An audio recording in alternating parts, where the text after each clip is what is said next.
Patuloy ang isinasagawang Pacific Airlift Rally o PAR 2023 sa iba't ibang airbase sa bansa ng nasa 779 na kalahok mula sa Philippine Air Force, Philippine Army at mga counterpart sa mga bansang Malaysia, Indonesia, Japan, United States, Bangladesh at Brunei. Kasali rin ang Air Force mula sa Canada, Maldives, Nepal, Sri Lanka, Timor-Leste, Singapore at Mongolia. Ilan sa kanilang pinagsasanayan ay ang flying training, tabletop exercise at subject matter experts exchange o SMEs. Ang mga kalahok ay binubuo ng mga tagaplano, maintenance crew at mga mission commander.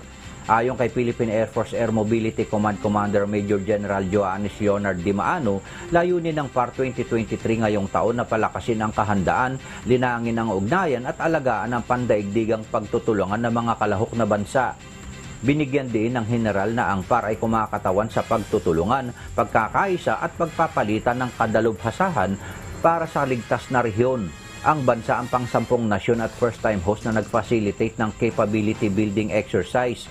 Isang karangalan anya na naging instrumento ang Pilipinas na nagdala sa 14 na bansa upang makamit ang matagumpay na multilateral cooperation. Diyos ang aming sandigan, serbisyo publiko ang aming pinahahalagahan. Dani Monar, humahataw!